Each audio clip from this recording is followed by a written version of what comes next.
Bismillahirrahmanirrahim. Assalamualaikum warahmatullahi wabarakatuh. Hamdan syukralillah ala ni'mat Rasulillah Muhammad bin Abdullah wa ala alihi wa ashabihi wa man tabi'ahu dah. La haula wa la quwata illa billahil aliyyil azim. Amma ba'du. Kepada para pendengar yang dirahmati oleh Allah Subhanahu wa taala, pada kesempatan yang berbahagia ini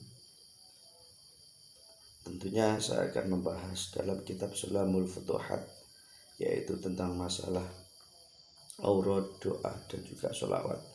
Banyak sekali manfaat dan juga hikmah yang ada di dalam kitab ini. Para sahabat pendengar, pada kesempatan kali ini saya akan memberikan konsep atau memberikan doa bagaimana ketika kita punya anak yang sudah kita sekolahkan, mulai dari kelas PAUD, kelas TK, kemudian kelas SMP, SMA, atau mungkin dari MI, MTS, ataupun madrasah aliyah. Tentunya kita sebagai orang tua perlu waspada dan juga perlu untuk mengawasi terhadap perilaku anak-anak kita semuanya. Apakah memang mereka benar-benar sudah menjadi anak yang baik sesuai dengan harapan orang tua? Maka dari itu, pada kesempatan kali ini saya akan mencoba membacakan doa supaya ketika kita punya anak yang sulit kita kasih tahu, sulit kita nasihati, supaya anak itu menjadi anak yang baik, anak itu menjadi anak yang soleh, anak itu menjadi anak yang sukses, tidak hanya di dunia tapi anak itu menjadi sukses dunia dan akhirat. Nah, ketika kita punya anak yang semacam itu, anak yang sukses dunia akhirat, maka setiap orang tua pasti mendambakannya. Karena orang tua itu yang diminta dari anak ketika mereka sudah tua adalah bakti kepada mereka. Bakti artinya apa? Di sini orang tua itu mengharapkan anaknya itu bakti, bisa taat, bisa mematuhi, dan bahkan bisa mendoakan kepada mereka, terutama ketika mereka itu sudah sowan kehadirat Sang Tuhan Maha Pencipta atau sowan kehadirat Allah Subhanahu wa taala. Tentunya kita sebagai orang tua berharap supaya anak-anak yang kita anak-anak yang kita didik ini, anak-anak yang dititipkan oleh Allah Subhanahu wa taala yang kita bina ini menjadi anak yang saleh, anak yang sukses dunia dan akhiratnya. Maka di sini ketika kita menjumpai anak yang masih belum beneran, anak yang saat ini sulit untuk kita nasihati, maka Allah Subhanahu wa taala menganjurkan kepada kita untuk membaca firman-Nya yang berbunyi A'udzubillahi minasyaitonirrajim. Bismillahirrahmanirrahim. Ya ayyuhalladzina amanu sabiru wasabiru warabitu wattaqullaha la'allakum tuflihun. Ya. Jadi kita membaca firman Allah Subhanahu wa taala tadi, ya ayyuhalladzina amanu isbiru wasabiru warabitu wattaqullaha la'allakum tuflihun. Saya ulang lagi. Ya ayyuhalladzina amanu isbiru wasabiru warabitu wattaqullaha la'allakum tuflihun. Itu dibaca ya setelah sholat, atau boleh dibaca ketika kita ngasih hidangan, ngasih makanan ke anak-anak kita. Dibaca 7 kali. Kemudian setelah dibaca, kemudian kita tiupkan ke makanan tersebut supaya makanan yang dimakan oleh anak tadi itu ada berkah ayat-ayat Allah Subhanahu wa Ta'ala. Boleh air mineral, air putih yang diminum oleh anak ketika kita membacakan ayat-ayat itu sampai 7 kali, maka air itu segera untuk diminumkannya, karena dengan berkah wasilah perantara dan kita mohon kepada Allah Subhanahu wa Ta'ala dengan mengulang-ulang membaca firman-Nya, maka tentunya berkah itu akan bisa sampai kepada anak kita. Karena para ulama zaman dulu ketika mereka menyuruh anak, mendoakan anak, para ulama itu seringkali mereka itu melalui media, yaitu air. Orang datang ke rumahnya para kiai, orang datang ke rumahnya para tabib, para kasepuhan, mesti mereka itu dikasih air. Dan air itu ada doanya. Yang doa siapa? Kiai.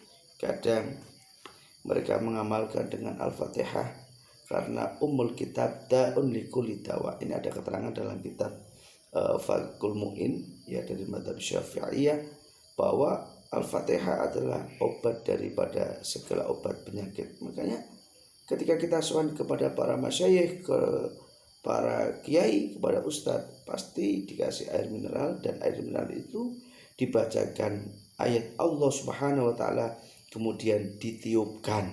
Nah, setelah ditiupkan, maka anak itu akan ditiupkan kemudian diminumkan oleh anak. Satu cerita gini, dulu ketika saya di pondok pesantren, ya kurang lebih sekitar 7 tahun, baru 7 tahun. Akan tetapi ketika itu saya belajar ilmu hikmah yang diajarin oleh para masyayikh, para guru-guru, termasuk ilmu hizib, banyak sekali ilmu hikmah itu. Nah, suatu ketika ada murid saya di pesantren, ada anak murid saya dari Pekalongan, anak baru ini, anak itu nangis, tidak kerasan. Kemudian sepupunya yang ada di dekat pesantren itu bilang ke saya dengan ucapan, aku mbok ditulungi, anak iki rasanya kok kepengen balik terus dan ora kerasan. Akhirnya ketika ada permintaan, dimintai tolong oleh sepupunya yang dekat pesantren itu, akhirnya saya minta bawakan air. Kemudian setelah dibawakan air, orang itu saya suruh pulang. Saya sholat hajat 2 rakaat. Kemudian setelah sholat hajat, saya sowan ke makbarah Syekh Muhammad Adi Girikusumo, sowan ke makamnya beliau, karena beliau termasuk seorang waliul haqiqah. Sowan di sana dan saya berdoa wasilah kepada beliau. Setelah berdoa wasilah, kemudian saya membaca doa mulai dari hizib bahar itu saya baca, kemudian saya sebulkan. Setelah selesai saya doa, ya Allah, moga-moga anak ini diberikan kelembutan hatinya, diberikan kelembutan hatinya, dibukakan pikirannya, hatinya menjadi tenang, supaya anak ini itu kerasan betah di pesantren. Akhirnya ketika saya bacakan sholawat hizib tadi, saya sebulkan ke air, dan air itu saya kasihkan kepada sepupunya dan minta tolong supaya air itu diminumkan. Kemudian setelah 3 hari air itu habis karena terbatas diminum pelan-pelan, reaksinya sangat luar biasa. Sepupunya itu bilang kepada saya, terima kasih atas doanya, karena melalui air tadi yang diminum, anak itu sekarang tidak mau pulang. Anak itu betah di pesantren, dan anak itu merasa senang hidup di pesantren, bisa berkomunikasi dengan teman-temannya. Nah, Maka dari itu bahwa setiap ayat Allah Subhanahu wa taala, setiap firman Allah Subhanahu wa taala, di situ satu huruf atau satu kalimat terhadap sir, ada hikmah, ada kandungan, ada makna yang tentunya makna itu adalah Allah yang tahu. Kita sebagai hambanya hanya berusaha semaksimal mungkin bagaimanakah kita itu bisa mengamalkan, bahkan bisa istiqomah membaca firman Allah Subhanahu wa taala, ya, sehingga Al-Qur'an da'un au shifaun likulli dawa. Al-Qur'an itu sebagai obat. Maka dari itu, dengan dasar keyakinan terhadap apa yang kita ketahui menurut para guru-guru kita, para masyaikh kita, para leluhur kita, terutama guru kita yang telah mengajarkan tafsir, guru kita yang telah mengajarkan ilmu kepada kita, dengan tawasul berkah dari mereka, insya Allah anak yang nakal, anak yang sulit untuk dinasihati, ketika kita mau membacakan firman Allah Subhanahu wa taala tadi, yaitu di makanan atau di minuman, insya Allah anak itu akan menjadi anak yang baik, anak itu akan menjadi anak yang saleh, anak itu akan menjadi anak yang salehah, anak itu akan bisa menjadi anak yang sukses, tidak hanya di dunia akan tapi sampai ke akhirat. Lah, ayatnya tadi sudah saya baca kepada para sahabatku yang senantiasa menonton dan mengikuti perjalanan channel YouTube saya ini. Semoga ada hikmah dan juga ada manfaatnya. Oke, saya bacakan ayatnya. A'udzu billahi minasyaitonir rajim.